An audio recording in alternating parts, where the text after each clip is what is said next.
Episode 27, the SysEx Dumpster reunion. Out and about. Back in the flesh, in my backyard. Kinda. We're still pretty far apart. Yeah. Socially distanced. Mm-hmm. Just close enough. Yep. Better than Discord. So that was cool when we needed to do it that way. But it's, as we were talking, it's not the best way to roll. No, it's not. Although, again, going back to what we talked about, I'm still having a little bit of trouble getting used to being around people. Yeah. Because I was pretty bad at it before quarantine, and, now I'm really out of practice. So, I feel you, dude. I'm trying to make eye contact with the two of you, but the second I see you, I'm like, oh, God, no. I'm going to have to look down. I even mentioned it earlier. I was excited to do this episode. There was a lot on, that I wanted to talk about, but as it got near, my social anxiety started creeping up. Right. And I started to have a mild anxiety attack at the thought of getting together to do this. And I was like, what the fuck? I'm so out of touch, dude. And yeah, but You're doing great. I'm trying. I'm working on it. Yeah. So that would explain to our listeners why there's crickets. Yeah, you're going to hear some crickets on occasion. Probably some dogs. A dog barking, a jet plane going overhead from time to time. Temperature is perfect. It's way too warm for an end of October day. Yeah, we couldn't have picked a better day, I think, to come together in the meat space for the first time in almost a year. And your neighbors have not a bad Halloween front yard setup. That's all right. Yeah, got the spider webs, got a little light show with some pumpkins. There's a lot of good ones on this street, and I've been doing all my walks at night, and I've been stumbling across a few houses that I'm actually impressed with the amount of effort. Mm-hmm. I guess people are bored. You know what I mean? Yeah. So people are just going all in for Halloween. There's nothing else you can really do for Halloween aside from decorate your house right now. I decorated this year. Did you really? The CSA, they gave a pumpkin to make a pumpkin pie, and I just sat it on the front porch. Did you carve it? Fuck no. I got 3 of them on my porch right now. I grabbed. I was I ain't gonna carve them, but they're there. I contributed. Hey. So this decoration could easily be mistaken for garbage. And then these fuckers, you can see them 2 doors down, had to one-up us with the biggest pumpkin I've seen. Oh shit. Yeah, It's gigantic. Just trying to one-up everyone. Yeah. Projections. Fancy. Yeah, that's the one I've been staring at since I sat down. It's hypnotic. It is, and it's sufficiently random. Yeah. Kinda. I'm starting to see maybe some repeating patterns. I think it's just a bunch of circles. Oh yeah. There's a house down the street that has projections. It's words. And when I was walking the other night, it just said creep. It was to you. I know. I was like, that's appropriate. How you doing? It just said analingus. I'm impressed it could have that many letters. Right. Dirty boy walking around at 2 a.m. looking to sniff some toes. That was the weirdest one. I was like, what the hell? It's like this thing knows me. They had to get 3 of them and chain them together.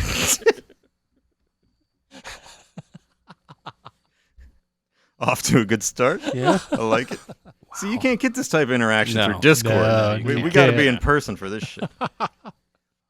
So the electronic music equipment.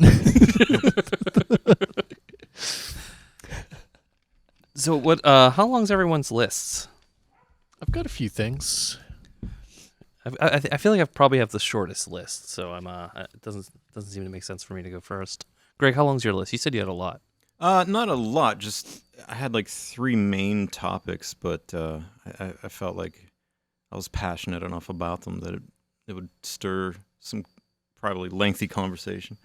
The first I wanted to discuss with you guys was what type of plants should I put next to my modular to make it sound the most lush? Oh. Cacti or Monstera. succulent? I mean, is it the plant that's the most important, or is it the pot that it's in? I think That's it's a the latter. good question. That's a good question. Yeah, I mean, there's a lot going on here. First, you got to go to synthesis and shady side. Okay. You've got to get a pot. Gotcha. Doesn't matter what plant. We'll figure that out. But you got to get something fucking dope. Right. Texture, well over $50 for Yeah. the pot. Handcrafted artisan pot. Tasteful colors. Hand blown glass. Mm-hmm. But like it can't be too perfect Mm. because then it looks like maybe machine Asymmetrical. made. Yeah, like Yeah. a little bit of asymmetry, a little little imperfection. Little chip in the top of it. It's another $50. Really speaks to me as a person and represents my modular and my lush ambient drones. You got to talk about the wood grain of the table underneath right. it, Yeah, right? and what it was stained with. Well, of course. Ugh. I mean, you just go get a wood table. What are you, some fucking amateur? Poser. Yeah. What kind of oxygen are you pumping into the room to make it pure, you know? And how does that reflect the lighting choices that you've made it? Have you even thought about your lighting situation? Better not be I fluorescent. have not. See, Jesus. I guess I was focusing on the wrong thing this entire time. I was more or less focusing on the plant, but it's everything around the plant that matters. Okay. It's layers. Like a Layers on fucked top of up layers. Cake. Yeah. Fucked up design cake. Oh, shit. Yeah, it's succulent. Yeah, Yeah. succulent probably. Over cacti? Yeah. Cacti Yeah. a little too harsh, huh? It's too prickly. Doesn't represent lush. You're not, Yeah, it's not yeah. smooth. You can't pet it easily. Right. And the fern is just too ferny. You know, that Oh, doesn't yeah. that doesn't say lush. Anyone could do that. Yeah. I mean, unless it's a fern that goes up to the top and sort of some of the leaves are over top of the cables. Yeah. That gives it that sort of vibe of are you in the woods or not? Is this like a module? Is it blending with the modular? That's the kind of fern you want. Exactly. Where does nature begin? Nature begins and man ends. That's the question that fern asks. Yeah. Is it triggering the gates or is it the flux? It sounds natural and beautiful. Plantasia. Lush. Lush is the new analog, is the new fat. I've noticed on forums and on YouTube comments. Everyone's talking about the lushness of their patches. It just kind of makes me giggle. It's funny though that it actually is I thought fat was bad enough, Mm-hmm. and the fact that I'm I kind of miss fat. Yeah. Yeah. I think I prefer fat over lush. I definitely do too. Yeah. Yeah. Not that I have Fat anything beat. against lush sounds, but there's just a lot of things that aren't all that lush, but are being pushed as lush. It's okay.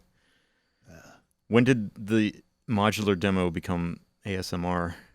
Yeah, that's a good question. That is a good question. Yeah.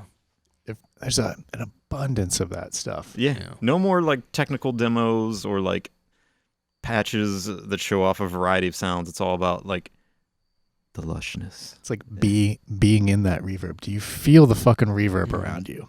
That's what I hear from Let a it lot of wash them. over you like a warm bath. Yeah. Listen to that single sine wave oscillator just drone on through clouds. Yeah. OP1 next to it, of course. Yeah. Absolutely. I have seen a lot of OP ones in. They're everywhere right now. Yeah. Yeah. That's, I don't know if they've come down in price or if that's just the tools of the trade now to achieve lushness. Yeah. But or maybe it doesn't take up a lot of screen real estate in your video. yeah, Maybe that's what Oh, it is. Shit. that's true. That probably has a lot to do with it. Things that'll fit in the frame. Right. I bet you're right. We've talked about doing interviews. Mhm. Maybe we should get someone who makes these type of videos, and they can come on and walk us through it. Give us a primer. Right. We clearly don't know what we're doing. We're out of our depth. We could use some advice, and so could our listeners. I assume if they're listening to this instead of watching one of those videos, they're dirtbags and need some advice. Not only do all the patches sound the same, the fucking YouTube thumbnails all look the same, to the point where I got confused as to which videos I've watched and which ones I haven't the other day. I was just trying to look into, I don't even remember what it was. It was a reverb of some sort, and it just brought up all these different YouTube videos that had this same screenshot. Plant next to a modular, maybe an OP1 tucked in the corner on a wood grain table. Where's the Pam's new workout again? Yeah, Oh, there it is. There it is. straight top-down perspective Yeah. from the camera. You know. Exactly. Well, because that replaced the at an angle in front of a window overlooking a beautiful vista Yes. on a cloudy day. Sadly. And I think this was mainly from Light Bath and Red Means Recording starting this trend, and now everyone is just riding on their coattails trying to simulate the same type of YouTube videos. Agreed. But I'm not necessarily complaining. It's just something I've observed lately. Especially in quarantine, it's been a thing. Yeah, and I started to question my own setup. I'm like, can I achieve that level of lush? I just don't think I can. Have I tried? Probably not. But if I did, I don't think it would add up to these guys. No. Oh. I need more succulence. That's why we should have somebody on, so they can guide us. We don't want to make mistakes. Back in my day, you just had a cat next to your modulator. Mm-hmm. And you were holding the camera with your hand, so it was slightly shaky the whole time. Handheld, shaky, sample and hold, computer beep-bop module going off, just random bleeps and bloops. An occasional Richard Devine fart in there somewhere. There was a protocol. We all stuck to it. Times are changing. Yeah. We're getting left behind. You should put holes in your ceiling that will let blood drip down the walls with certain gates that you trigger. And then when a guy gets old, you can then the black paint fluid comes down and covers it. And that's the end of the video. Yeah. I like it. Would match with the jack and cable scheme. So yeah, how is that Flux sequencer? Is that something you want to dig into this episode? I do. I'll say that for later, though. Okay. Yeah. I can Fair. understand. I was reading about it today. Yeah. I'll probably say that for last. On my list, at least. Did you get a Quadrax? I did. Yeah. Oh, It's awesome. very jealous. Yeah, it's on my list too. I don't have a... You just want to dive into that? Yeah. Yeah. Go for it. I don't have a whole lot to say about it off the top. Like, I've only started to dig into the behind-the-scenes functions on it just last night, actually. Don't mean to interrupt. Yes. Let's introduce what you're talking about. The Intellijel Quadrax. It's quad envelope generator. And this is the next generation after their original Quadra. Yep. Mm. And it sort of combines both the Quadra and the expander they had for the Quadra and new things on top of that. Oh, there was an expander for the original Quadra. There too? was, and it was about as big as the Quadra. Yeah, it was huge. massive. Yeah, it was big. I missed that. That's why I never got it. I have a Quadra, but I never got the expander because it was literally almost as big. Huh. Yeah.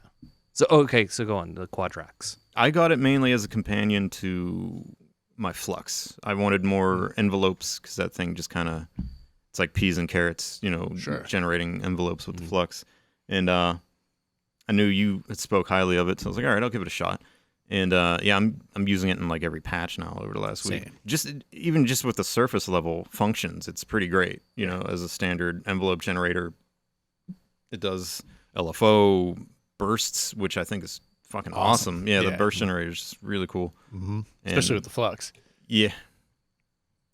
And but it has a bunch of behind the scenes stuff too that maybe you've tapped into a bit more. But A little bit. Like I haven't fucked with the modulation matrix too much, even though I've modulated and I'm starting to remember the modes a little bit enough to know like which things will take attack versus decay and things like that.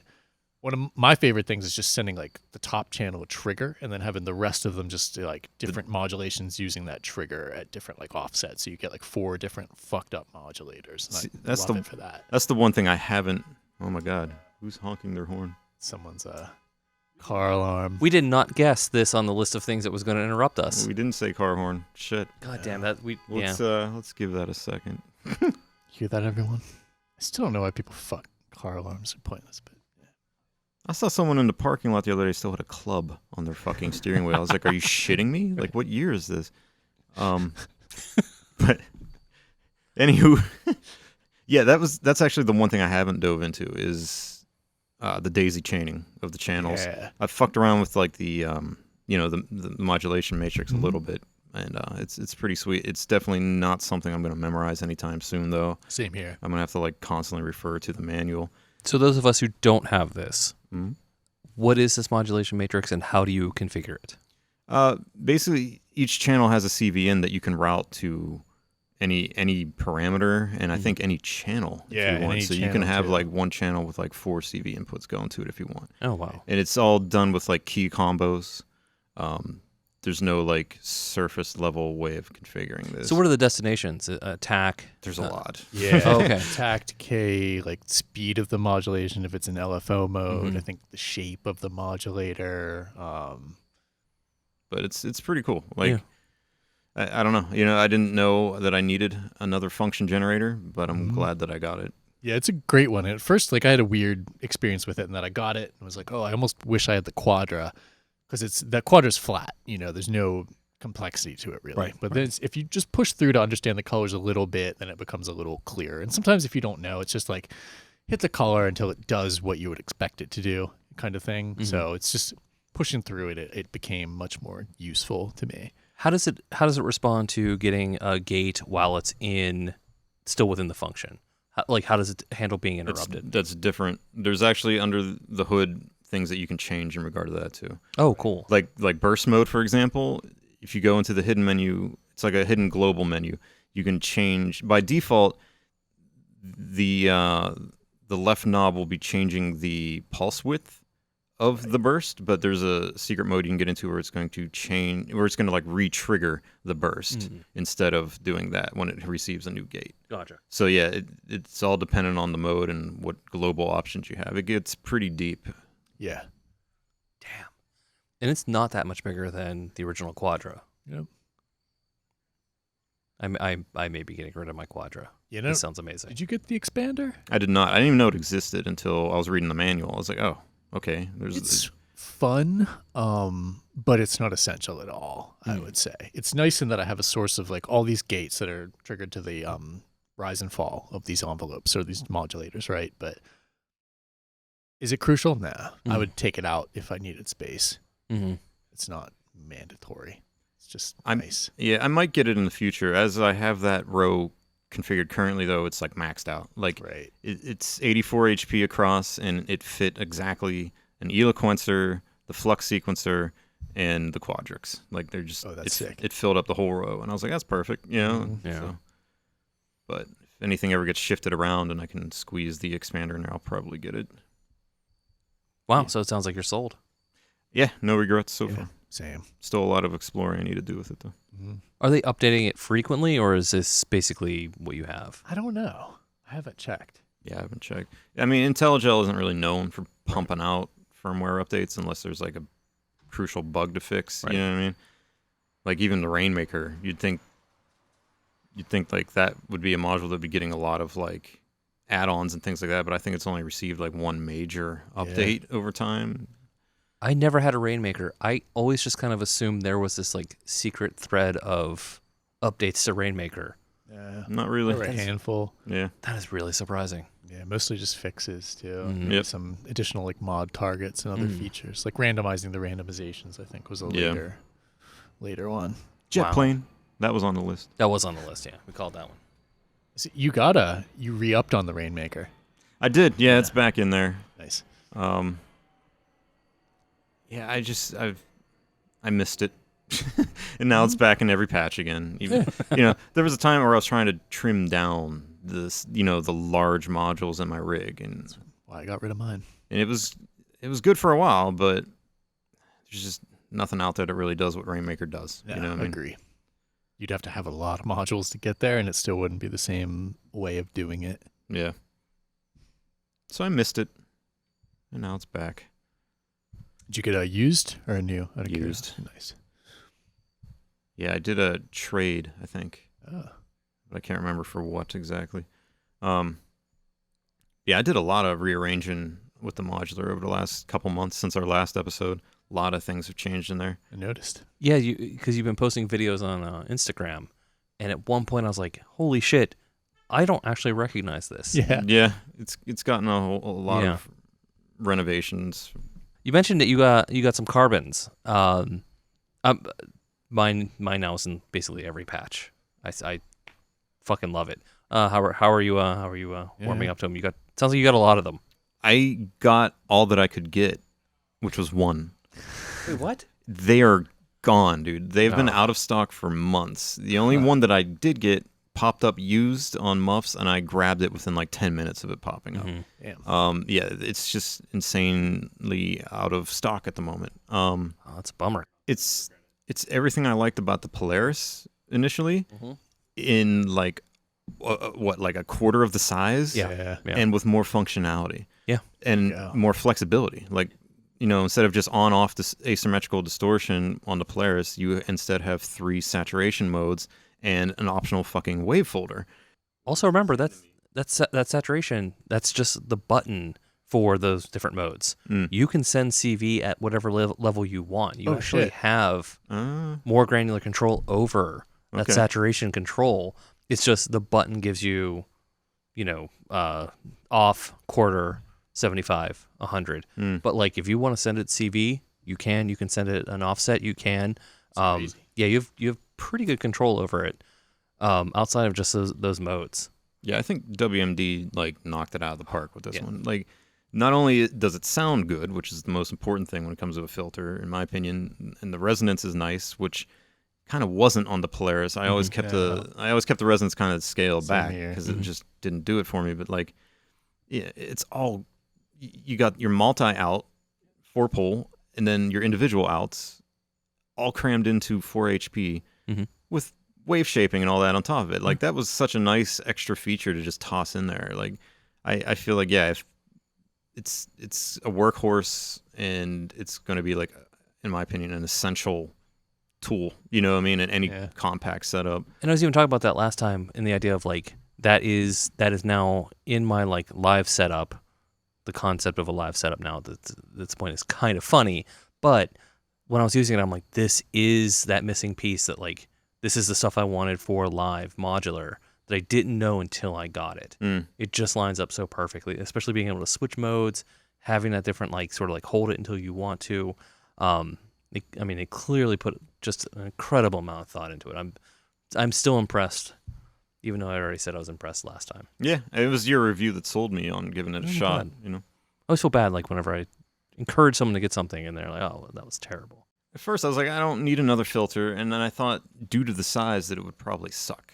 You know what I mean? I just could not envision a really good sounding filter in a 4 HP package. How many are there? But yeah, one, that one, right?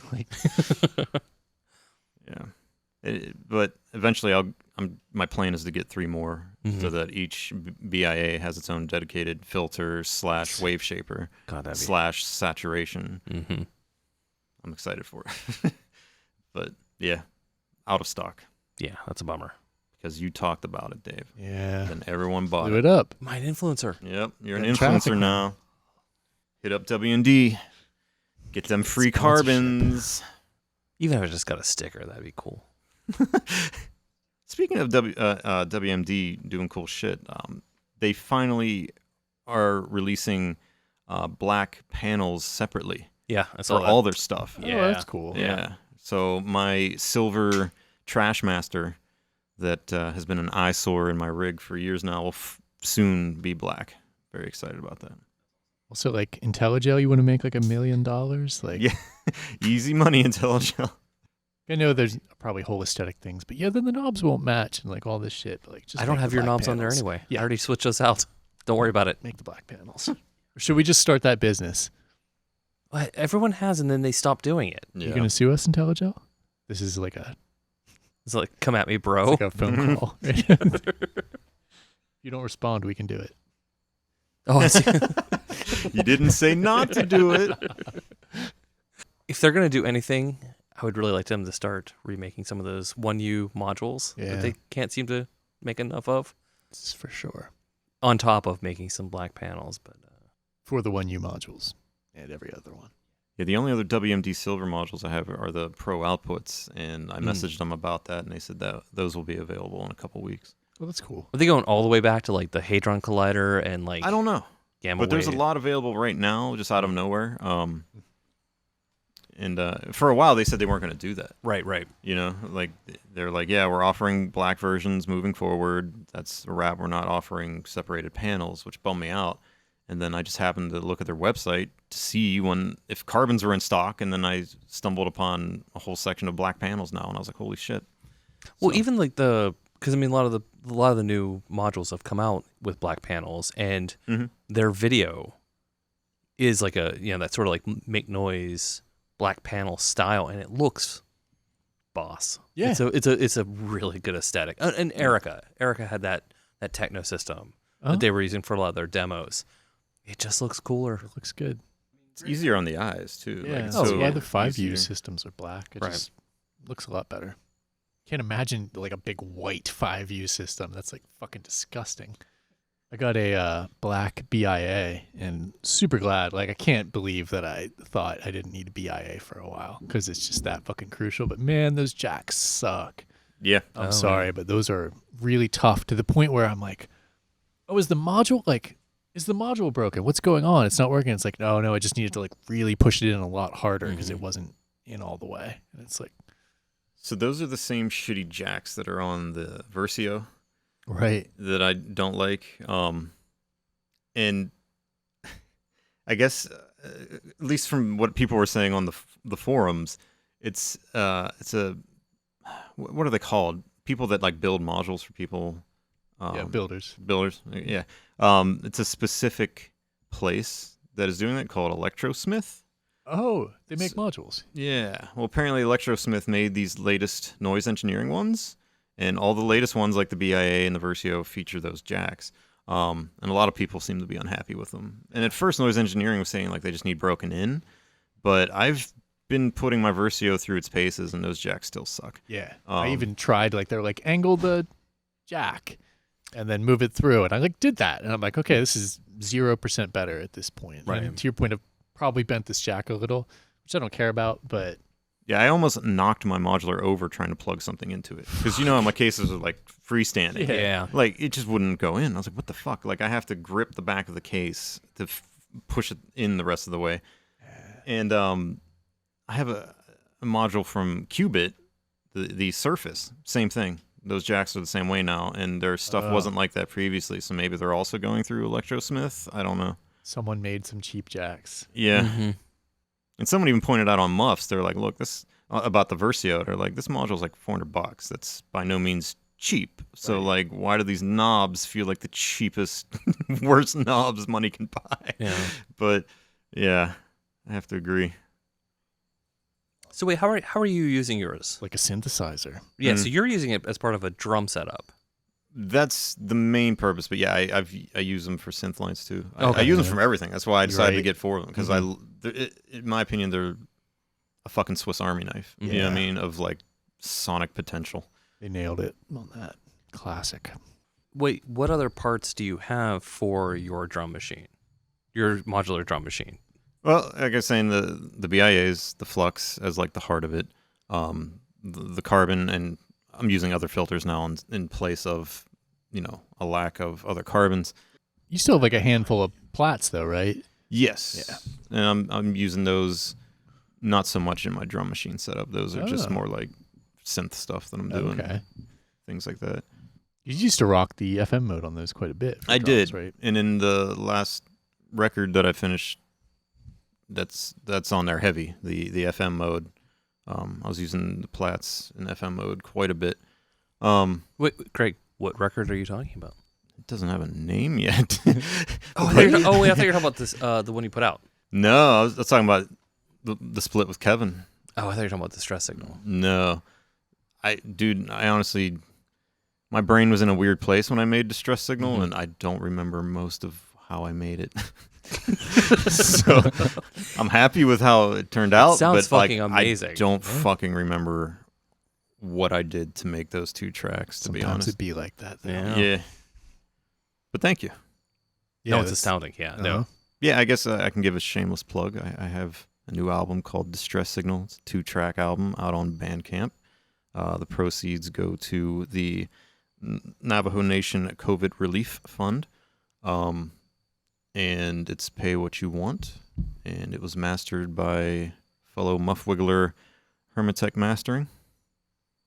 Check it out. We'll put like a link. Okay, I say Sure. that now, but realistically, we're probably gonna fuck this up and not actually put a link to We it. never promote things. Yeah, No. no, we don't. We're horrible at self-promoting ourselves. Yeah. So I'm just gonna do it. Fuck it. Yeah, do it. Yeah. Bandcamp.com/disheveledbeats. Is that disheveled beats all one word? I think so, if I recall. I'm terrible. Yeah. I feel like there's an underscore. There might be. Do a Google search. You'll find it. It'd really be cool if you could embed a sound that when somebody was listening to your podcast, it would just populate a bunch of URLs or something like that. You know, like some way to get like data across. Right. That was some of the more aggressive, faster stuff that I was working fast. on. Thank you. But yeah, it was just like that was all modular based from what I remember. Was it a lot of vector sequencing that record? What was like driving a lot of that? That might have been pre-vector Pre-vector? when I was doing most of that sequencing, honestly. That was probably Or marbles, maybe. no, that wasn't marbles. So this is actually just pure speculation on your part. I'm trying about to remember what you did. what I had at that time that I was like bought really it. digging on. Bought it on the dark web. Yeah. It might have been BeatStep Pro and something else in the modular doing most of the sequencing. I can't remember. What the hell did I have before the vector? Can't fucking remember.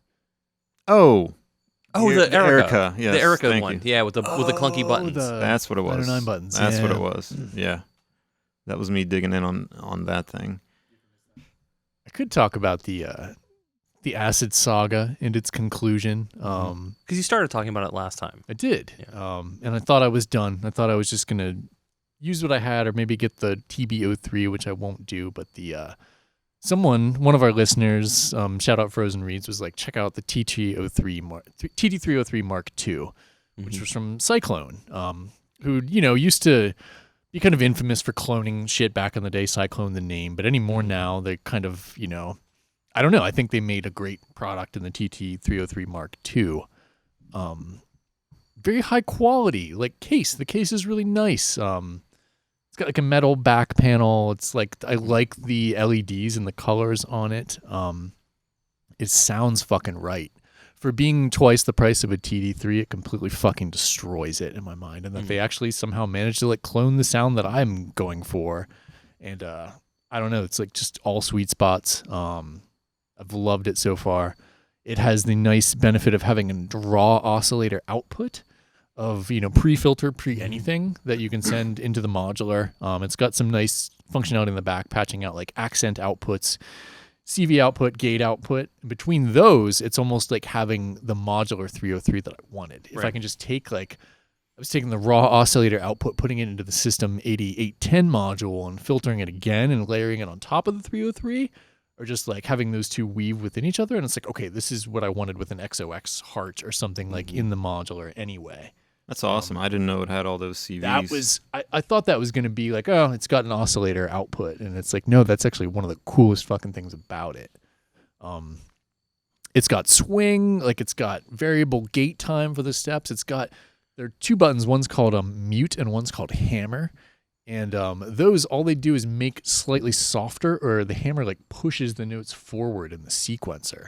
And it makes like fucked up crazy effects that no 303 has those features that are like clone 303s.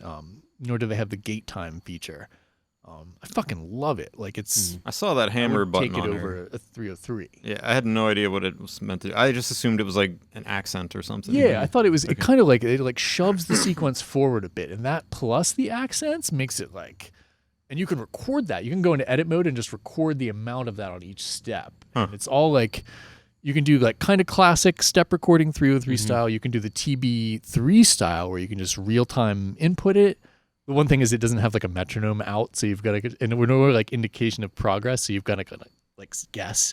But I always have it like slaved to a drum machine already, so it's like, okay, this is no big deal. And I love programming 303s in like real time that way, and then using those modifiers on top to layer it and fuck it up. Like it's, yeah, I like it. I would rather have that than a 303. I would rather, like, it's almost the ultimate to me. Wow. Awesome. The only thing I could ask for is a CV input on the filter, which it turns out, if you read enough notes about modifying 303s, that's like a sketchy thing to be able to CV the filter. Because of the way the electronics work, it's like there's going to be some slew. Sometimes it can fuck up other parts of the circuit, I've read. And it's just like something that's not generally known to work very well. Okay. But having that raw oscillator output and like being able to fuck that up, like, that like totally scratched the itch for me. So I've decided that the TD3, which I still have because it I'm not going to bother to resell it, and I kind of fucking fucked part of it up, like the case. I'm going to start modding it to be like all the mods for the Devilfish stuff. Oh, nice. Why not? You Yeah, know? yeah. Like, there's nothing... And you can do it all with, like, non-surface mount components, so... Oh, that's cool. Yeah, and it seems like there's enough space in there. But even at this point, like, I'm not going to spend time doing that. That's like a rainy day in a couple years project or something like that. Or if somebody would have a mod service, I would send it out gladly, just to have it, you know, tricked out. Just trick this out. Yeah. Do whatever you can to it. Send it back. Yeah, You know. that'd be cool. But yeah, TT-303 Mark II nails the sound, the functionality. It's got MIDI sync, so you don't have to fuck with like CV gate sync. It's just, I don't know, they nailed it. So yeah, Cyclone did a good job on that. I think they actually did something more unique than just cloning it. And it's got a 3-year warranty. I hope it lasts. Like the weird thing, like the AC adapter jack on it is also like the on-off switch. It's like this really shitty switch, like right above the jack itself, and that just seems like, oh, what do you've rated for like tens of switches, you know, like this isn't gonna last very long. But I'm not sweating it. I so rarely even look or think about warranties on all Right. this shit. The fact that you said this had one, I was like, do I have stuff that has warranty? Granted, they're probably all expired by now, but whatever. But like, that's not something I really think about that often. Because that one, the first version of that looked exactly like a 303. Mhm. To the point where I think Roland pressured them to make a different case. Right. That one had problems and had like noise issues, and they actually fixed some of the noise issues in this one. I thought there was slight noise, but that was just the headphone output, and it turns out the fucking regular output is like perfect. Mhm. So yeah, super psyched for like $300. I wish I just would have gotten that one right out of the gate. And that plus the TB3 is awesome. That's like total dream scenario for me. So Has it made you think about looking at some of the other stuff they offer?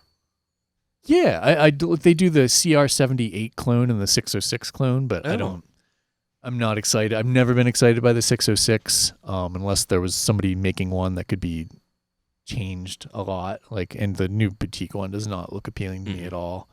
And then the CR78 was just like, nah. But yeah, the same case is very similar, but the 303 in that case is fucking nailed it. Nice. That's awesome.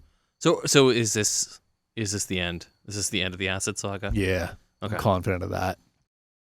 Did you see Mylar Melodies just posted a big video of his take on his modular Dream 303 box? No. And if I recall, it circles around the Zox Heart and like the LS1 light strip that he was like using to control and feel. It was a real interesting video and made me think of you because like your quest recently for the Ultimate 303. But I'll check that out. yeah, it was a good watch. Probably my favorite video from him in a minute. But yeah, he just has like basically a 1U live 303 in a modular setup that he just jams on for like 20 minutes. Yeah, and explains his thought logic behind it. By the way, Cosmotronic Cosmix. I think it's Cosmotronic. I don't know why I keep putting an X in there. It'd be cooler with an X. Cosmotronic Cosmix, Mhm. aka Aural Enhancing Stereo Mixer. Aural Enhancing. Where are they from? Do you know Cosmotronics? No fucking clue. No clue, yeah. Has anyone, have they done other modules before this? They have like a envelope, I think called Delta V. I might be getting that wrong, something like that. But nothing that ever popped up on my radar. Okay. Before, and either did this mixer. I kind of stumbled upon it. Wait, was it you were looking for something on Modular Grid, and this is what popped up? Yes, I was looking for the perfect mixer for my drum machine. Mm-hmm. You know what I mean? I wanted something that had auxiliary sends, and had like stereo on board and things like that. Mm-hmm. I was kind of tired of my Erica ones, and Yeah. they're kind of bulky and they don't have a lot of other features. You know what I mean? And I stumbled upon this one, and it apparently was like just released, and I was like, okay. So I was going through all the options. It had 4 mono channels, which is what I needed right off the bat for my drum machine. Had 1 auxiliary send, and then it had 2 stereo inputs. And I was like, okay, that's everything. Yeah. That's like perfect. And then on top of it, working with it reminds me a lot of working with my old Mackie. Every channel, even the stereo channels, anything past 50% line, like there's a white line, you're going past unity gain and into saturation. Oh, that's Yeah. awesome. Yeah. So each channel has its own saturation that you can do, and then the master bus has a dual band maximizer. Like or- the BBE or actually- maximizer? No, I'm sorry. They call it a clipping diode distortion circuit with low end and high end frequency sliders that function like a dual band maximizer. Weird. Yeah, you can disable this, but of course I have not. Right. It's constantly on, and it's just really nice. Like, there's a lot of headroom in there before you reach any distortion on the channel and on the master bus, and like, just messing with it, it can go on like full on, destructive distortion, or like if you tweak it, there's some nice harmonic enhancing like sweet spots. And it's dual band, so you can fine tune that even further. That's awesome. I'm really excited about it. So, in my opinion, like just as a stereo distortion, it's kind of nice. You know what I mean? On top of being like a very versatile mixer. I liked it so much that I bought a second one. Also, every channel has a clickless mute. It has panning. Nice. Yeah. And it has pre or post switches for the faders and the auxiliary send. Yeah. It's a lot packed in there. I think it sounds great, and I haven't found any other mixer like it, you know what I mean, so far. Right. The only thing that I think would come close is the performance mixer from WMD, which is But it's pretty also pricey. huge. Yeah. Yeah. Huge and pricey. Also like 1 million channels. Yeah. Tons of VCAs but Yeah. it's still huge and pricey. This costs $270 compared to like the $800 of the WMD performance. Yeah. That's awesome. This also sounds like people that are like, this is what we want to use. It doesn't exist. We're making that thing we want to use. That's sort of like noise engineering approach of like, we're making this thing that we want. Oh, and by the way, we'll sell it to other people too. That's kind of how I interpreted it too. Like I was like, this is somebody's dream mixer that they came up with. And I'm glad they did, because it falls in line with my dream mixer idea. I've been wanting a standalone of that for a decade now. Like I would love to have something like almost exactly what you've described. Like that's the mixer I've wanted for playing live with all this other gear for a really long time now. That sounds perfect. Not to derail, but did you all see the 1010 Blue Box mixer? I did. Yeah, exactly. I was like, it's not the thing. Nah. No control, but regardless, not to take away from the Cosmotronic. Yeah, it's pretty dope. Like, it's weird to get so excited about a mixer, but like, I'm a huge fan of like fucking with weird mixers and finding overdrives. I was gonna say and it's shit. not weird for you, Right? Yeah, I've known you for a really long time now. Like you've used mixers as an effect. Exactly. So this is not that surprising. And that's what blew me away about this. Like, when I got this, within minutes, I realized I was like, okay, this isn't just a mixer. This is a fucking instrument, and I love it. Like, it's exactly what I was looking for. It feedbacks nice. You know what I mean? Like, cool. Feedback patching, using it with the auxiliary send and all that jazz, and the saturation. It's a fucking dream. Really happy with it. And even buying 2 of them and having them in my rig now is still cheaper than like a WMD performance mixer or something. You know what I mean? And You have 2? Yeah, Nice. I bought a second one like within days of getting the first one. I was like, okay, I really like this, so I bought a second one, and then I sold my Erica drum mixer. I sold my Erica stereo drum mixer. I sold my Intellijel Mutamix. Didn't need any of them anymore. Like, this does everything that I need. I have 2 of them being routed into the WMD crossfader module that I forget the name of now. Oh, the Axis. Axis, that's it. Thank you. Yeah. So I have like each mixer going into its own stereo. So they're independent. There's no sort of behind the scenes relationship between the two mixers. Not those two. yet. There is an expansion port on the back. Oh, okay. And yeah, so I suspect in the near future there might be a way to daisy chain them or something, which should save you on like, some outputs there. Right. Yeah. Which would be exciting. I also recommended on the MUFS thread that an expander with CV over the panning would be pretty nice. That'd be amazing, yeah. And maybe even CV over the mute control. Right now it's the flip switches, and they are fun to perform with. I've already tried it in a couple patches. Threw one up on my Instagram the other day that I was having fun with. And but having CV control over that would just be that much nicer, That's cool. I mean, like, I had not heard about it until you brought it up. It was one of those happy discoveries. You know what I mean? I was like, cool. I don't think many people know about this thing yet. It hasn't even been out long yet. You know what I mean? And I was like, I jived with it. I just wanted to spread the word, I guess. And you have. Also proves that the only real way to get down to finding the module you want is to go on Modular Grid, click other and unknown modules, set your type, and get to fucking scrolling. Yeah. There's no way around it. Yeah. I should mention I got the FXAid XL. Oh, when did you get that? When we were talking about the Analog Haven got a few of them, and it was like at 1:30 in the morning or something like that. I was like, oh, they got them in. I'd ordered mine then. No regrets. Love having two. Love the XL.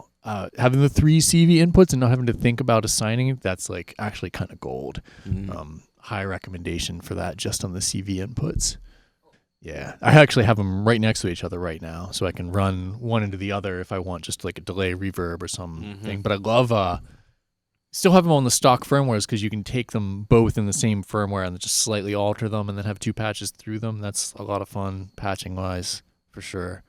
Yeah, fucking the XL is like, I don't know, happy nerding. Like I have so much respect for them. Just that module fucking is a game changer for me for sure. I also still have the default. And I keep seeing, like, okay, there's new stuff. There's stuff that, like, maybe I should get. But I don't want to get rid of any of them. Like, I have probably used all 32 of them at some point. Same, yeah. Rarely do we say something has been nailed or they stuck the landing. That is one. It feels like it shouldn't exist. It's like a fucking cheat code where it's like, why does this sound like... What the fuck did you do to make this sound like this shit that I've spent way more money on? Yeah, you know? I was feeling some real FOMO over the Hyperion synth tech for a minute too, and not like jumping on one of those. And the XL actually was just like burst that fucking bubble for me. It's like got 3 CV controls over an effect that sounds this fucking good. I don't even give a fuck about that. Plus, it doesn't have a screen, and I kind of like. I don't necessarily like Paul's user experience for his screens on the stuff. It works and it's fine, but it's not like. I get it. I'm sure Paul would love to explain why it's the best way to do it, but. It's not exciting for me to use the 352. My only interest in that is having Paul come here and yell at us for an hour. Yes. Not the actual Hyperion itself. Always an open invitation. Yeah, and I think those were like $700, and the XL was like $250, and the regular one's like $200. He could charge twice that, and I would still be like, okay, I'll do it. You know. I still don't have one. Gotta get it. Damn it. Honestly, and we've talked about it. The XL, worth waiting for. The non-XL, worth getting now. Yeah. I know that I want the XL. That's what I've been waiting for. Like, even though the non-XL versions came back in stock, I was like real close pulling the trigger, and I was like, yeah, I know I'm going to want that CV control, even though it's a little bigger. So I'm just holding out. Fair enough. I'm just saying you would get a lot out of that. Yeah, you would fucking just right love now. it. Because remember, you still have 1 CV. There's 3 parameters. It's easy to pick which one you get. Get the non-XL now and get a lot of use out of it, and then, like I said, I'd buy it. I'll buy it off of you. Right. I won't get rid of either. Yeah. Oh yeah. I mean, I don't think anyone is. Like, I've been keeping an eye on the used market too, in hopes that one would pop up. I haven't seen any. No, that's full on. Like, So- even if someone got out of modular, it's worth getting like a small 4MS like Fuck pod yeah. just for that. I agree. Yeah. That is like, you are not going to get rid of that. Yeah. I like the idea too, like, okay, I have the bigger one. If you like theoretical hilarious future of live shows, it's like, oh, it's nice to be able to take the 4 HP one with the same shit, put it in a smaller case, and then have, that room. But I'd still probably want both of them in a live case anyway. Yeah, I like to run like 2 sounds out of my modular generally. Like maybe some drum, but like 2 big sounds. And I haven't used a synth other than the modular in a minute now. The only thing I've used is the DX200, but that segues into basically the only thing that I wanted to talk about. Please, I'm really curious about your opinion on this. All right, so this has exposition. This has a backstory. Nice. This is like that one cut of Dune that has the 15-minute explanation as to what's going on. I have that on a VHS tape. I do too. We need Harrison Ford to do a voiceover, a little narration introduction. So, I was talking about Blade Runner. Yeah, Yeah. Not Dune. I figured as much. Okay. I don't know if you've ever seen Blade Runner, but Oh my god. I haven't. I see you just wanting to smack me. Is that a rollerblading movie? Oh my god, yeah, because there was that weird rollerblading skate rink up in the North Hills called Blade Runners. Yes, there was. Are you fucking kidding me? Yeah, no, it was in like Wexford had like Blade Runners, and it was just like some weird rollerblading place. Oh, that should have been. I didn't mean to derail your exposition with Blade You know what? Runner talk, but That's why I wrote it down. All right. You can't fucking derail this train. It's written down. So yeah, like it was about a year ago. Roarer 714, which is a Quaalude reference. whoa. I didn't know that. Yeah, that's what was printed or sort of stamped into Quaaludes. Was Also Roarer. known as Ludes for you kids out there. Kids. Definitely not for the kids. For you grandparents. Kids, go out there and get some Ludes. Do you think they stopped making it in the late 70s? If you can find some Ludes, please send them to us, because they're really hard to come by now. We'll take them. So, but it's a local label. They do like put out like noise, industrial, ambient stuff, and the dude who runs it, super nice guy, Greg, goes by Easy Bake Oven, does really good stuff, like in his own right, and then he puts out stuff, and he asked me to make a record. So I did over the last year, and I made 9 tracks originally, and then I'd sent it to you two, and the 9th track, both of you were like, "Oh, this seems really out of place." And you both had the same opinion of it. And what it was, that was something I'd made almost entirely with a DX200. Okay. So it was just like super FM heavy, with some like weird IDM beats. It's like, you know what, you're right. This doesn't belong in that release. And the releases come out, if we're doing plugs. Yeah. Plug it up. Go into the Roarer 717 Bandcamp. I think it's still the latest release up there. 8-cylinder. Proceeding through weightless wreckage. I was gonna say, it was a big one. Yes, I've really been into like the really like wordy, super pretentious titles. Been doing that for a while now. Yeah. I I don't know. I don't find it to be pretentious, but I know you. I think it's better than the opposite side of the spectrum, which is a bunch of random characters. Or like weathered stone. Yeah, that's so. Yeah, but in any case, that is now out, available on digital and CD. That stands for compact disc out there, kiddies. But I was really I'm happy with the results of the other 8, and I'm glad they're out there. But that 9th track just like stuck in my craw. I'm like, oh, that didn't fit. Oh, but I really liked it. Oh, I liked making it, and so I started thinking about like just FM and getting back into that. So then I was like, well, what FM options are there in modular? So obviously, the first big one was a Chemi's Castle. Yeah. And I have a couple other modules that have like FM as an input. Basically, it just operates as like a single operator or single carrier, single modulator. Those are great, but that's not really what I'm looking for. So I was looking into a Chemi's, and it has the fixed algorithms, and it actually uses like sort of like new old stock Yamaha ICs. Oh, no shit. Yeah. I didn't know that. So while initially was like, this is perfect, there was a part of me in the back of my head that was like, you kind of already have that. You have a DX200. This is more or less the same with like some CV inputs. Let me just take a look around and see what else is out there. So I started looking around, and I came across the Humble Quad Operator. And I saw it, and I was like, whoa, that is a lot of shit surfaced. And then I saw a video of the guy who designed it talking about, he was like, we have this idea of FM that is algorithm based. And you have this idea of like, you've got these fixed algorithms where these operators have these set sort of relationships that define the sound. And that comes from Yamaha. Yeah. He's like, there's no reason that has to be the case. He's like, you could, and his like one of his plans was to come up with a way to set up a sort of mod matrix of operators where you define what those relationships between the operators are and surface all of that. And I was like, immediately, my interest was immediately piqued. So I started looking into it, and it's a 4 operator. Each of the operators are variable wavelength, going through the sort of standard wave shapes.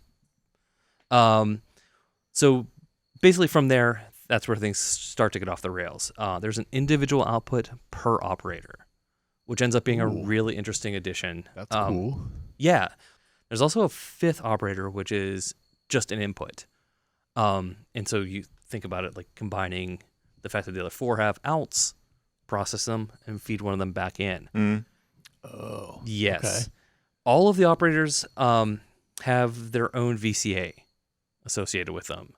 Then there's on top of that, they're either locked to, there's like a little toggle for each of them. They're either locked to this main tuning. Oh, that's sick. Yeah. Remember that. Or you can unlock them, and in which case the ratio then becomes just a free-floating, like coarse tuning. All of that is CVable. The gain for each of them, all the VCAs are CVable. The shape of them are all CVable. Oh, shit. Yeah. Then on top of that, you have the 4 outputs of them. Then there's the mod matrix. So it's a matrix of 4x5. So for each of the operators, there's then a column that you then set how much, in each row sort of corresponds to the operator. You set how much that other operator is going to affect the one that you are operating in that column, Okay. including itself. So like for the first operator, you could then have it feeding back itself by just turning up the gain on that mod matrix for that 1-1 or 2-2, 3-3, and 4-4. Nice. Like I actually have the note like say this just because it's important. There's an LFO mode, and you can reset the input based on a gate to reset the LFO mode. That is not exciting. Right. Like it's cool. Maybe someday I'll use it. Seems superfluous for what it's supposed to do. A little bit. If I'm using this for that, things have gotten weird. Right. I'm bored. Yeah. There's also an expander for it, the Algo expander. Right. It has 3 persisted settings. And the settings, basically you hold it in and it will set, it captures the state of the mod matrix. Okay. And stores it. And then there's a crossfader, and you basically select which 2 you want running. The 4th one on the Algo, this Algo expander, is just the current state. So you can have a preset or 2 presets and mix between them, or a preset and what's going on live and mix between them. So this is also really reminiscent to me of the DX200 morphing between these different FM settings. Or they called them on the DX200 scenes, but basically you create these scenes. So you can come up with this like super crazy noisy configuration, store it in one, then do something live that's a little more subtle or maybe a little more musical or a little more harmonic, and then slowly mix between them. That also can be CV'd, just the crossfader. I got this over the course of the next week. I basically changed and rearranged everything. This is now the centerpiece of everything I'm doing. Oh, shit. Yeah. This is flip my script. Like the next thing that I make is entirely focused on just using this. It's opened up FM in a way that no other sort of FM thing that I've worked with does. It changes the way that I'm thinking about it. Even just being able to take different sequences and run them into the ratios for either the locked or the free floating operators gives me these different patterns that are moving in and out. So you almost have this like a 4-piece, and it's not just sort of I'm playing a note, I'm bringing this in, and it then morphs these other things, and you can have this morphing this, and this morphs that, and this affects this. And while that's happening, you now have an LFO just very slowly switching between the waveforms.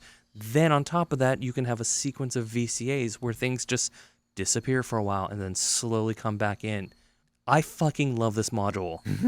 I'm completely blown away by it. Seemed like the quintessential Dave module when I was looking into it, man. I remember using the prototype of it like 2 years ago at NobCon, and was immediately like wildly into it. So I was super curious to see what you would get from it. And I've only had it for a little bit of time now, and I've done a bunch of experimenting, and I've like at this point I'm still, I'm not making anything with it. This is me just still figuring things out. And really, that 5th operator, taking an operator that is being modulated internally by this mod matrix, processing it just slightly because it's FM, so it's touchy. Mm-hmm. Like if If I fuck it up too much and it comes back in, now I'm into like noise. Yep. Which is cool. I like that. But if I just take it out, just do a little bit with it, just a slight mod, bring that back in, and then incorporate that into this just network of things that are operating off of each other, the results have been astounding. I'm absolutely blown away by it. And this is normally the part where I would go, here's my complaints. I don't have anything. So what's the people bitch about a VCA bleed thing or something like that, or is that? So I got the latest firmware in which he said he corrected it to a high degree. Oh. I don't hear it. Apparently there is a VCA bleed where nothing goes all the way down to 0. I'm not picking that up though. Okay. I'm getting clean signals from all of them. I'm able to turn them all the way off in the mod matrix, and if I send CV to it, I'm getting these clean signs that are not being affected by it. So you have individual operator outputs, right? Is there also like a summed output, or are you mixing these things like separately from it? How does that work? That's a good question. So you basically can decide which operator you want to be the main operator. Okay. Or what I've been doing is I've been sending all of those to the 4 inputs of planar and mixing them via vector mixing. Oh shit. Okay. That's Yes. fucking hard. There is no main output though. To answer like you might expect out of like another like sort of fixed packs like DX. Yeah, like a DX7 is Right. stereo output or whatever. Yeah, no, there isn't. So you can say like, okay, operator 1, you're going to be the main one, and then you just sort of design everything in your mod matrix towards that being your main output. But you could easily just choose a different one. Can you have 2 main oscillators, like, and do like 2 and 2 pairs or something like that? Well, you can just do however you want, and you would define that by the matrix. You would then say, okay, I want these 2 to be the main outs. Oh, right, just route it to that, and Exactly. then there's your mix. You could then set them in your matrix however you want. You can even have them slightly off from one another and send CV to the gain or the waveform. Then you get that slow sort of weird stereo offset as they're sort of shifting in and out. It's more like an FM canvas than an FM pipeline. Oh, if that makes sense. Yeah, that makes perfect sense. Yeah. Yeah. That's awesome. That sounds very modular, very up your alley in that regard, because you get all the freedom to make all the mistakes and choices that you want. Yeah. You know? And the mistakes are they're plenty. Oh, Like, yeah. You can definitely go the fuck off the rails on this. Like, there's a little bit of patience, and I think maybe that's one thing that like the DX design is like they're not going to let you go too far off the trail. Good, however many algorithms. You know? Exactly, and those algorithms are catered towards good sounds, or this is going to make a lot of sense. Oboe. Yeah, yeah, exactly. Yeah, it's going to keep you sort of confined to that. Where this is like you're not confined. This is not something I could have got out of my DX200. Right. How do you feel about the mini pots? Is it annoying? Is it just not a big deal? It is a little, not annoying isn't the right word. It is sometimes a little hard to dial in exactly right. It's not a big problem for the ratio when you're locked because it's 11ths. So you're just kind of like quantized a little. Yeah, exactly. That one's not too bad. But like if you go into freeform mode, that is a pretty wide range of octaves. That ends up being a little tough to dial in. I guess maybe I said I wasn't going to have a complaint, but one of the complaints maybe is I don't see myself using this live because of that. Okay. The only reason I could ever see myself using this live is if I was like, okay, I have 3 saved presets and then was mixing between those. That would work, but I can never see myself jamming on those tiny pots. Yeah. It wouldn't, like, I get the compromise, because if you would make it like normal pots, that would be fucking huge. Like, It's already a pretty big module. Yeah. And I like that he decided to surface all of this. That's the thing that makes it so appealing. It's a lot of stuff is surfaced, and a lot of everything that you want to be CVable has CV for it. If they were big size pots, though, yeah, it would be a pretty big module. Is this the final nail in the DX200's coffin then? I think they're actually slightly different. Just because there's still a little bit of character to those old Yamaha chips. There's a part of me that's like, I'm just so used to it, and I've been using it for so long that I don't want to get rid of something that I know really well, if that makes sense. Sure. I think they're kind of different at this point. I would probably come up with different uses for them. Would you buy another DX200 if it died? That's a really good question. Probably not now. Yeah. I think if before this, I would have said yes in a heartbeat. Right. And now I'm like, I could probably live without it. Hmm. This would probably be enough for me. If what I just described to you sounds like your cup of tea, I would suggest going for it. If that sounded like tedious hell or too much math or too much possibility for failure, yeah, no, don't get it then. Yeah, get the fuck out of here. See, I love FM, but I love FM for idiots. Yeah. That's always been my take on it. Yeah. Like the most experimental I've got with FM was the Hertz Donut, on occasion, which, was a little freestyle, but not nearly as complicated as that. Like when I looked at the quad operator, I was like, I probably wouldn't make anything worth a damn on that for hours and hours, but I was like, I can definitely see Dave, mastering that thing and shit like that. But You get a lot out of cycles, though, or model cycles. Yeah. I do, because that's for idiots. Mhm. That's why I still have it. Sounds good. I've had a lot of people message me about that. I guess because I posted a couple demos on Instagram, and I had a few people reach out to me, and inquire my take on it on Muffs and Instagram, which is weird because I didn't say much about it. And by no means am I too into Elektron overall these days. So I was kind of confused as to why so many people wanted to know more about that over a lot of the other things that I've posted. But no, I still like it. I still have it. It's still a very simple to use, down to earth FM drum machine. You know what I mean? I can't do any of the things you just described with the quad operator. But I can get some decent FM results nonetheless out of it. It works for me. But again, it's it's FM light. Right. Yeah. So what have you been principally using it for? Just drums? Yeah. Nice. I mean, it's kind of what it's designed for. Right, And, right. it's got the chord and the tone machines in there, which I like, but I can do that in modular, of course, wherever. Right. But if I want to have 8, FM drums going on at once, I can bang that out on, the Elektron cycles within seconds. I haven't really been recording much with it. It's more like a fun fuck around box for me when I just want to jam out, you know what I mean? Without putting too much thought into it. Are you running it into the modular and processing it a lot? I was, yeah. Okay. Still a shame they didn't do the separate outs. Mhm. We Yep. have one in that case. Yeah. But I did get a new voice lately though. Oh, what's it that? has some FM shit in it. I'll wait for this plane to go away. Got the Qubit Surface. Okay. I took another gamble on a Qubit module. What had enticed you about it? Curiosity. Okay. To be honest. 'Cause I've been really enjoying rings, and this is Qubit's version of rings. Yeah, that's what it kind of seemed like. Yeah, it's described as a multi-timbral physical modeling voice. However, they kind of focused directly on what rings does. Physical modeling can go in a lot of ways. Oh, yeah. Saxophone. Yeah, I mean, you can or percussion. You know what I mean? Yeah. This is definitely more rings than say Intellijel Plonk or something like that. Gotcha.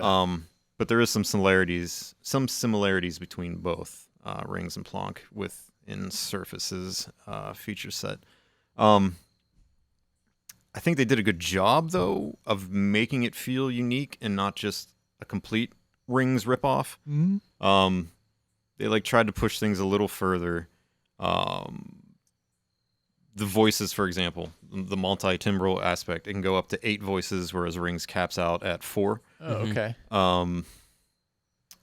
So that's essentially double. Both rings and Surface can do your pluck strings, your bells, your FM plonks, and can get percussive. They did add a few models in there that are straight percussion though. I don't know why I'm having trouble saying words. They have a model in there that's kick and snare, which is nice. Are they natural or are they emulating like 808 and 909? No, it doesn't sound like like a machine to me. It sounds a little more natural. It doesn't sound like anything specific. You know what I mean? And it all depends on how you adjust the other parameters, the tone knob and the strike knob. I was going to ask, what are those parameters? What are the dimensions you have control over? You have control over choke, which is also a new unique feature that isn't on rings. It is on Planck. So you have choke, you have strike, and you have tone. Both of those do different things depending on the model. And then you have decay and model. So you can CV all of those. Even model? Even model. That's weird. That's now. What is the effect of sending like a pretty high frequency LFO into model? I haven't tried anything like audio rate or anything like Okay. that, but I have tried just like typical like envelopes and LFOs and things like Is that. it like BIA switching types, kind of like switching modes and not smoothly sweeping through those models? It's, in my opinion, it doesn't work that well. You know what I mean? Yeah. Like, that was a problem with braids originally too, is that you could adjust the different macros via CV, but a lot of them didn't go nicely into each other. It's kind of the same deal here, and the positioning of some of the models I think is weird. Over halfway through, you hit like the kick and the snare, and then after that, there's prepared keys, I believe it is, or weird. Yeah, whatever. It's like got some things going on that shouldn't be at the end. I feel like the kick and the snare should probably be at the end of the chain there and things like that. It's a neat feature. I don't see myself utilizing it too much, especially because like the other parameters vary between the models. So like just because you have something dialed in nicely on one model, it can sound like not nice by the time you go into the next model. So if you've got modulation on all of the parameters, right, it's going to potentially be a mess. Yes. Oh, wow. Okay. So yeah, I haven't been getting too much use out of the model modulation. Also similar to rings though, this does have some hidden modes. They have a mode that's called dark mode that you can get into. The manual doesn't describe what the hell this is. It's too dark to print. Changes the panel color. All it says is that it unlocks extreme settings that are unique to each of the different models.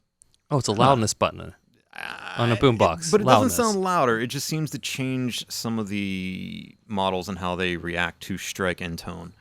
It's a little unnerving that they can't describe to you in any sort of like scientific or plain terms what that does. So it's just extreme with an X. So I have no idea what it is doing. They only say that it won't sound as good when you're mixing between the models. But in my opinion, I kind of like it, or I like it more, which is weird. Right. I've been using it more than the default mode, and I kind of like it when I'm switching through the models a little more. So I don't know what it's doing, but it's neat that it's there. There is no onboard secret reverb modes like Ring has, so that's a bit disappointing. Because I feel like it just begs to be heavily processed, especially by reverb. I mean, same with Rings. Like Rings has an onboard reverb. You can. I didn't know that. Yeah, it's a secret mode. Yeah. And it's decent.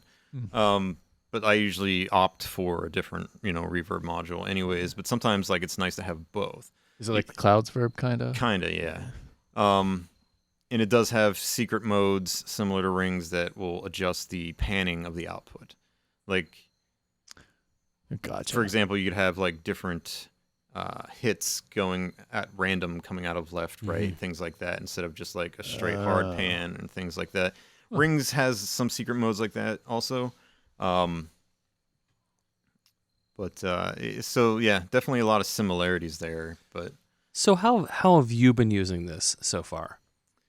I've only gotten like into it for the last couple nights. So far, I've just been using it as like I guess you could say a texture or pad voice, which is often how I use rings too.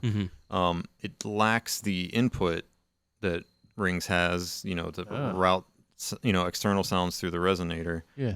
To to do any type of processing. So it's kind of like it just is what you get. You know what I mean? Right. There's no real.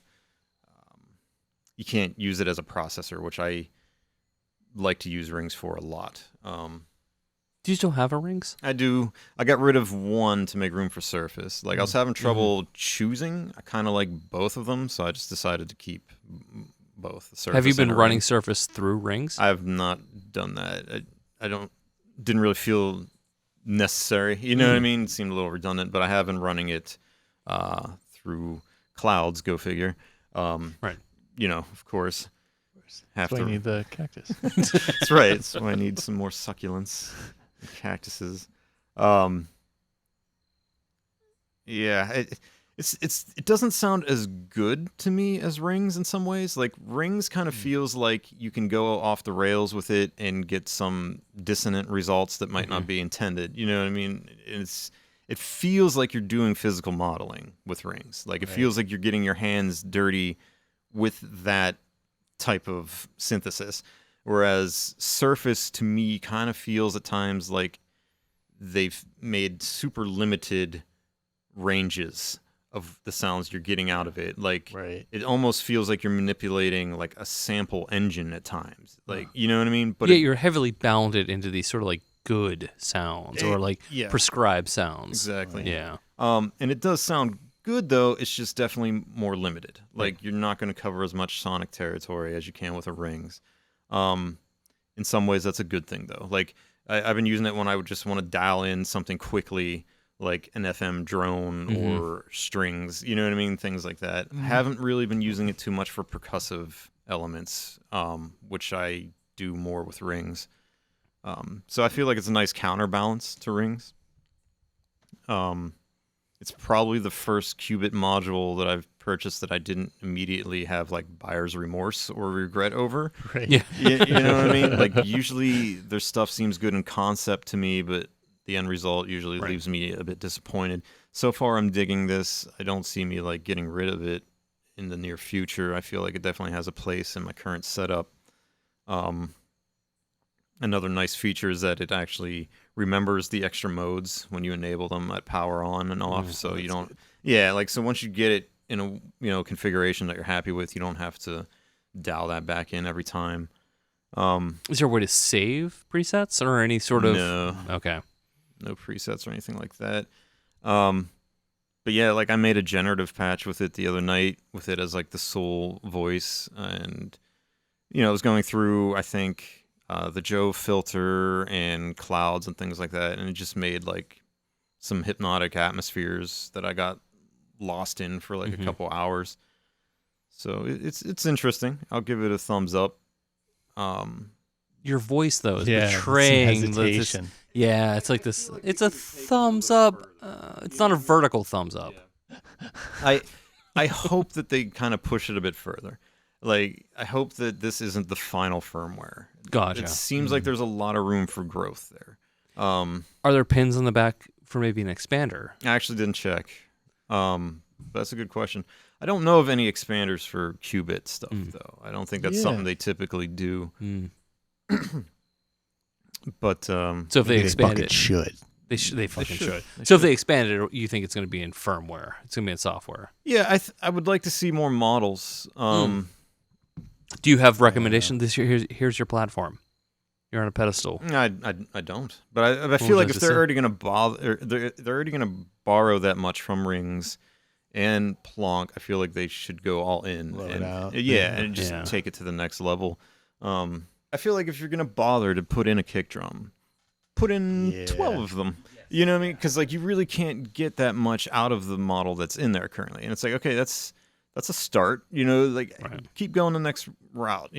Or maybe even like instead of having everything all in a linear fashion through the modeling, use your hidden mode capabilities to like bring in Fuck like all of a sudden you're in right. kick drum mode, Yeah. and the model will go through 12 different versions of physical modeling drum sound. You know what I mean? Things That like would be this. cool. Yeah. You could do the same with the keys and the FM and the bell. You know what I mean? Like really blow it out. Almost like categorize them and Exactly. have that would be amazing. And that would make the model selection capabilities like way more usable. Yeah. You know what I mean? Like right now it's just kind of like a novelty. Like I don't see anyone getting a whole lot of use out of that. They could do a lot more with it. Right. And that's always my complaint with Qubit is that their stuff always seems a little self-limited. Right. Yeah. And it always seems not half-baked, but like just not quite there. It's not bold. Yeah. They were like so visually simple too. I remember like Yeah. the chord module. I was like, oh, that's a really simple version of that idea. I don't Right. know why, I don't know. So Greg, Ha! there was something you wanted to talk about.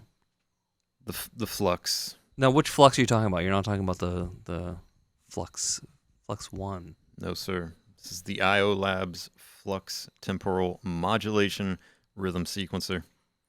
I would ask you what that means, but Nobody knows.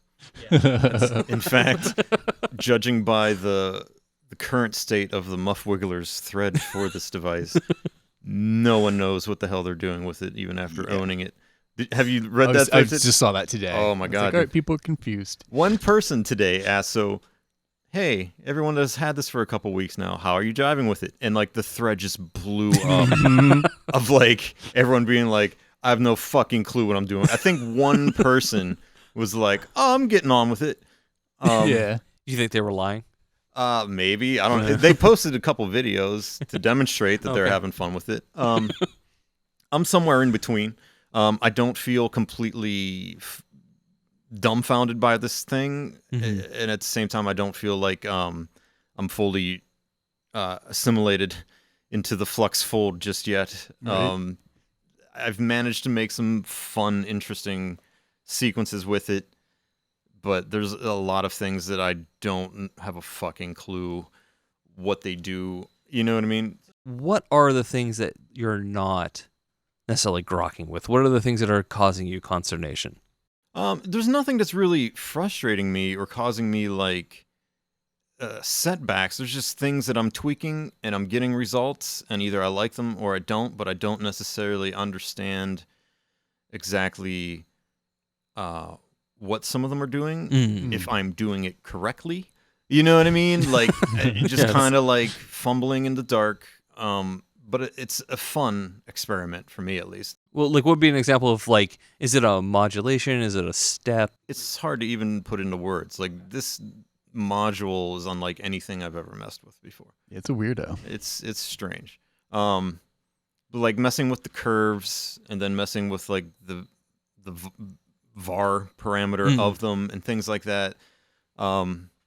Haven't really dove into the modulation matrix at all. I did not want to open up that can of worms. And honestly, I haven't really needed to yet. I've been coming up with interesting results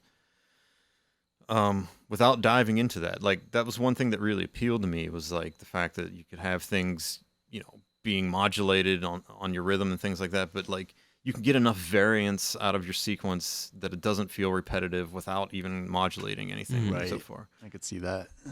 But like, it's just, it can get so meta with itself. Like, it really can. Like, you can have an infinite like sequence going on a single step in your sequence pattern. You know? So like, No, I don't know. it's weird, man. Like, Yeah, you can that have sounds a super whole, weird.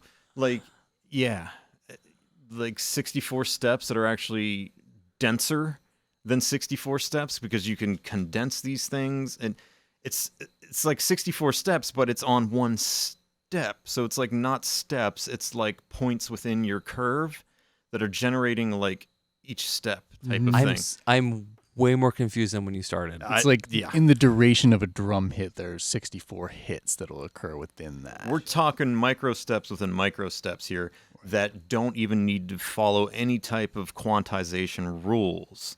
Which is the cool thing about it, in a Yes. way. And you can the have- interesting part. Yeah. And you can have humanization on top of that, and multiple steps and modulation. And this is all one channel, one step.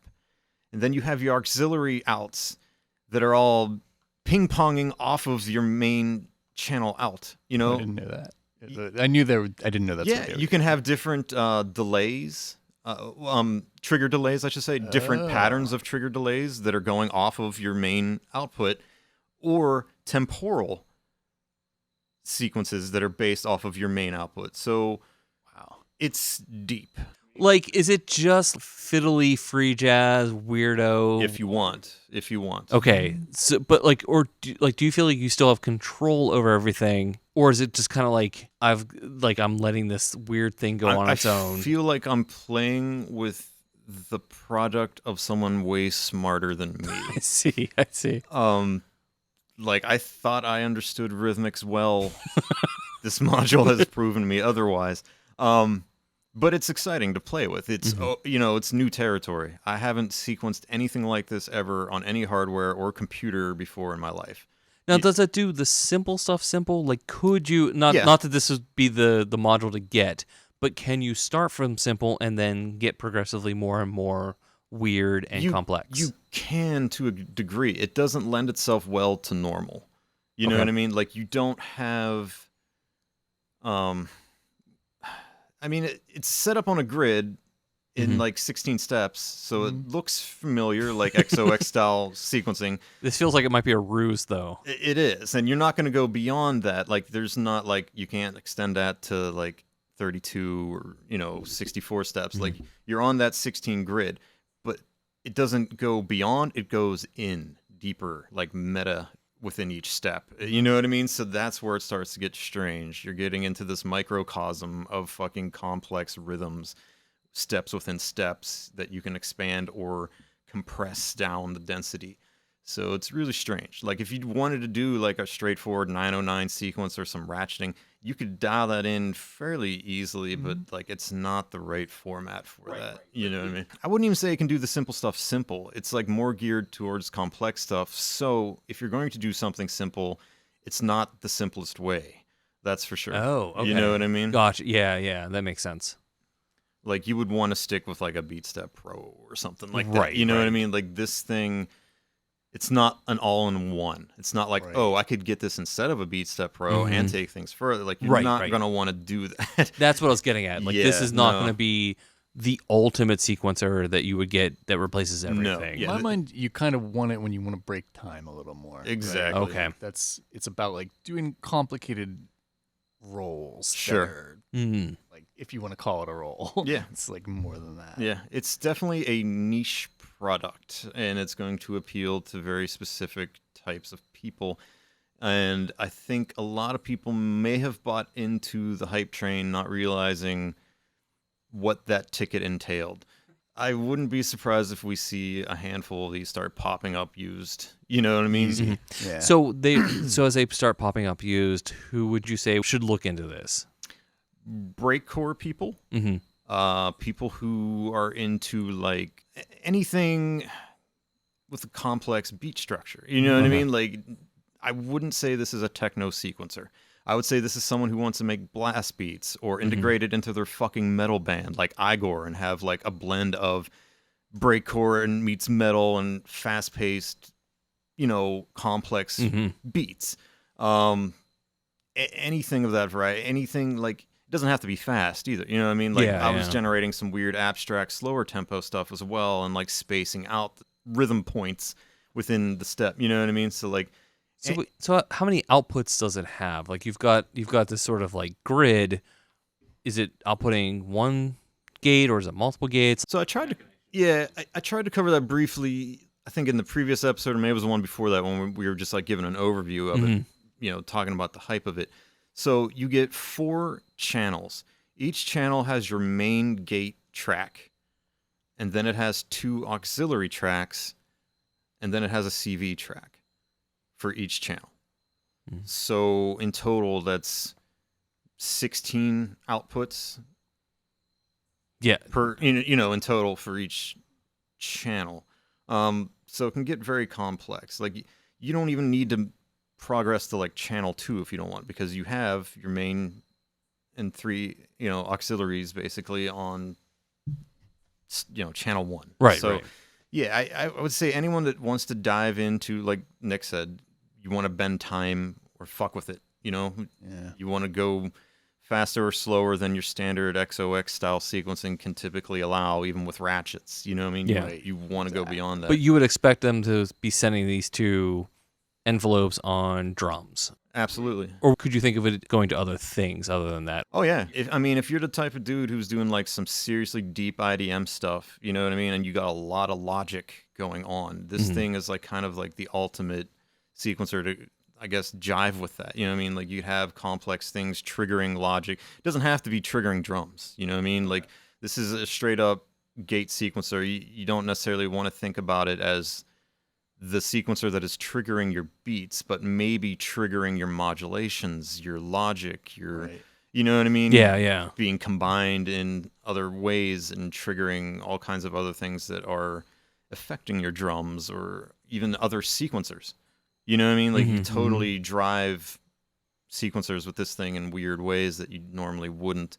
And like the guy demonstrated in some of the Kickstarter videos, you can even use this as an audio engine. You know what I mean? Like you get the gates going at audio rate and you can literally start making drones. You know what I mean? Like as like a square wave oscillator at that point. You could do it as a square wave oscillator, or you could just sequence like things at audio rate and have them start behaving weird ways and like, you know, hyper drones and shit. It's very, very strange piece of kit.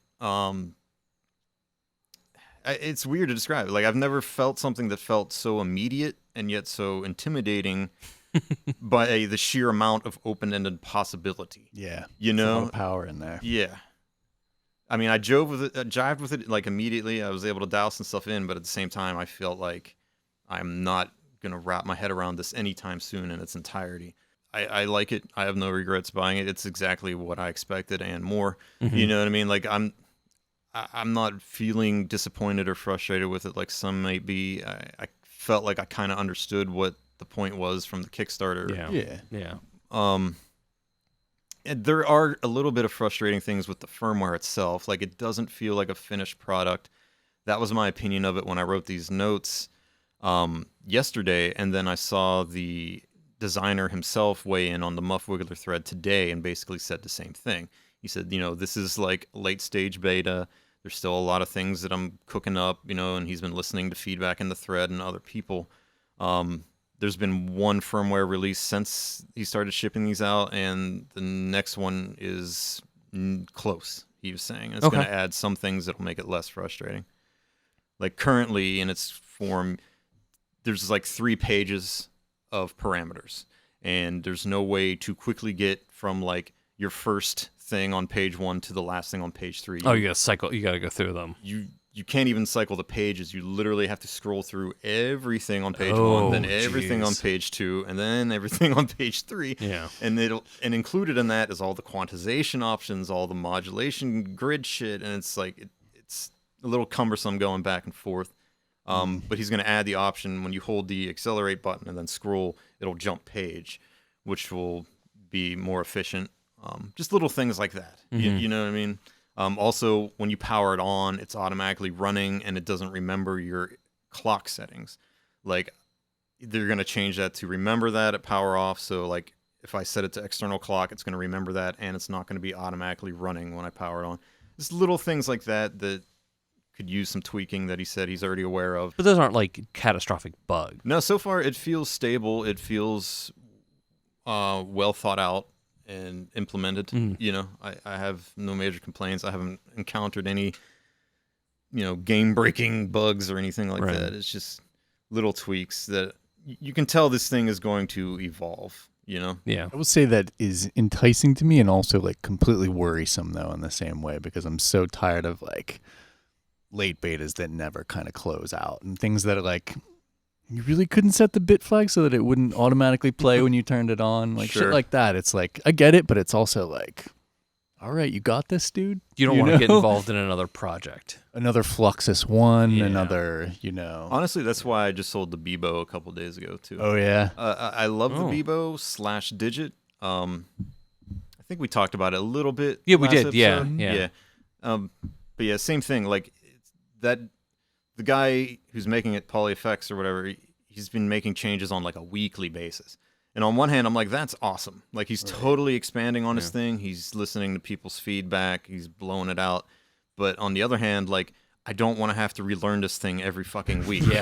You know, and I don't want to have to go through the hassle of updating it every fucking week. Yeah. So I'm like, you know what? I'm going to pass on this for now. I'll circle back to it in a few months down the road. Makes sense. And mainly I was excited for it as a live processing machine for like performances, which isn't happening right now anyway. So I was like, okay, I'll just circle back to this a bit. But yeah, so far Flux doesn't feel like it's in that state. It feels like he just got sidetracked with the fact that he's a prompt dude. He wanted to meet the deadline of the Kickstarter. So he got it as complete as possible, added in a bunch of stuff during the Kickstarter process, and is now assembling and shipping them out, which is keeping his hands filled for now. Sure. And he's going to do a few patches down the road that will help balance things out a little more. That seems reasonable, though. I mean, that doesn't seem... I mean, it seems like a lot of those are bugs you can live with type of thing, or those are UX oddities that are, you know, not great, but... Sure. Yeah. And I think that is also why there's no manual currently. Right, yeah. And I'm not a manual dude typically. Right. I only refer to them when there's something I can't figure out on my own. Yeah. I don't start at the manual. Right. I start with the module, and then, you know, I reference it as needed. This was the first time in a long time where I was like, I'm going to set aside an afternoon when this thing shows up, and I'm going to read that fucking manual front to back before I power this thing on. And then I opened the box, and while it was a great looking package and came with stickers and everything looked nice, I saw the little quick start guide, and I was like, fuck. I was like, this is not going to cover it. No. And I was like, maybe there's one online, and I looked, no, it just doesn't exist yet. That is not for me then. Yeah. I read manuals and instruction books for games that I don't intend to ever play. I read manuals before I get modules. Like, that kind of sent a chill up my spine. You got to document that shit. Yeah. So, but you've been able to figure it out without... I've been able to figure out some stuff. Okay. I'm navigating. And some things that I couldn't figure out turn out just don't exist yet. Like, I couldn't figure out how to copy and paste between channels or even between like steps. Like I wanted to make like 8 steps of the same thing and then create variances between them, because it's a lot of work to configure one step. Sure. And I was like, okay, I'm gonna configure this one step and then bang out a few copies and then adjust as needed. You just can't do that currently, and I didn't know that until I read the thread today that is a thing that other people were complaining about and that he's going to address in the next firmware. So it's coming. But yeah, it's just simple things like that. Like, you have no idea, like, am I just not figuring it out? Or does it not exist yet? Yeah, so it's kind of up in the air a bit. It sounds like you have confidence, though, that this is imminent and not shit you have to live with forever. Oh, no. I mean, like I said, I kind of started shaping my rig for the last couple months around the concept of having this thing, you know, and now that I have it, yeah, it's exactly as I anticipated. You know, and I still am going to consider it the brain of my new modular drum machine, you know, setup. Again, like, I don't think there's anything like it. There probably won't be again anytime soon. And it's just, it's interesting to me. I'm a big fan of rhythmic structures, and I think this is the ultimate rhythmic sequencer. Now, do you feel like it's making you think, like you said, it sort of blew your mind about, like, I know rhythms and I know how beats work. Do you think it's changing the way you're thinking about rhythm? Absolutely, yeah. No, that's cool. I mean, just watching the demos kind of was. I was like, okay, I didn't even know you could do that in a modular, you know? Like, thinking about it, like, now you can.